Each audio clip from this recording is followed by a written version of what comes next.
1857 का जो विद्रोह था, इसके बारे में बार-बार हमसे पूछा जा रहा है, तो आज हमने उसको कवर करने की कोशिश करी है। देखिए, 1857 की विद्रोह की जब हम बात करते हैं, तो इसमें हमेशा 2 टॉपिक कवर किए जाते हैं। एक होता है इसका कारण और दूसरा होता है इसका फेलियर का कारण, असफल क्यों हुआ?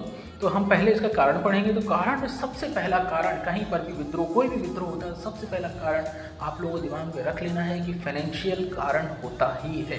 तो आर्थिक कारण हो सकता है। अब जब आर्थिक कारण होगा तो विद्रोह किस वजह से हुआ? वो राजनीतिक हो सकता है। अभी राजनीतिक इंटरेस्ट जो है सबके अलग अलग होते हैं, तो हमारे देश में भी काफ़ी कोशिश की जा रही है ऐसी कि राजनीतिक विद्रोह हो।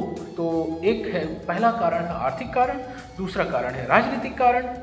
अब जब राजनीति और आर्थिक कारण 2 फैक्टर आ जाते हैं, तो वहाँ पे जब राजनीति प्राइम रोल प्ले करती है, तो बच्चों सामाजिक और धार्मिक जो चीज़ें हैं वो पनपती हैं और वहाँ पे प्रॉब्लम्स क्रिएट होते हैं। तो सामाजिक ऐसा था कि भाई अंग्रेज़ों का शासन था, तो वहाँ पे काले काले गोरे का भेद हो गया, भाई इंडियंस के साथ भेदभाव हो गया। दूसरा, अपने धर्म का प्रचार प्रसार हो गया, दूसरे धर्म के लोगों को निम्न नज़र से देखने का एक चलन चल गया। उसके बाद आता है प्रशासनिक कारण। प्रशासनिक कारण ये होता है कि जिस एडमिनिस्ट्रेशन में हम रहते हैं, अब वो वहाँ पे पुलिस हो गई, वहाँ का कोर्ट हो गया, या जो भी वहाँ की यहाँ गवर्नमेंट ऑथराइज जो भी एजेंसी थी, जो भी काम करती थी, वहाँ पे रिश्वत, घूस और गिफ्ट का प्रचलन काफ़ी चलना शुरू हो गया था, जिससे लोग परेशान थे।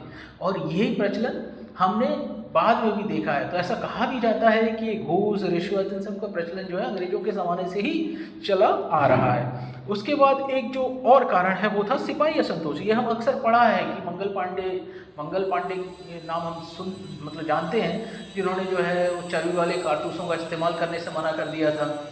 इसलिए तो सिपाही, और उसमें ईसाई सिपाहियों को पदोन्नति अच्छी मिलती थी, क्योंकि जिन्होंने अपना धर्म बदल के ईसाई धर्म अपना लिया उनको पदोन्नति दी जाती थी, और जो दूसरे जो सिपाही होते थे उनको जो है पदोन्नति उस तरीके से नहीं मिलती थी। और सबसे अंतिम कारण है बाहरी कारण। बाहरी कारण में अलग अलग जगह के युद्धों से हमारे जो क्रांतिकारी थे, हमारे जो जितने भी नेता थे, उन्होंने इंस्पिरेशन लिया। सबसे पहला युद्ध था आंग्ल अफगान युद्ध। इसमें जो है अंग्रेजों को अफगानों का युद्ध हुआ था, इसमें अंग्रेज हार गए थे। फिर हमारा दूसरा था पंजाब युद्ध, जिसमें अंग्रेजों को कड़ी चुनौती दी गई थी। और तीसरा था क्रीमिया युद्ध, जिसमें रूस के खिलाफ युद्ध लड़ा था अंग्रेजों ने, और ये वहाँ पे इनको काफ़ी चुनौतियाँ झेलनी पड़ी थी। तो इसी तरीके से ये हमारा टॉपिक हम कवर कर चुके हैं। इसका डिटेल एक नेक्स्ट वीडियो में और डालूंगा। तब तक के लिए धन्यवाद।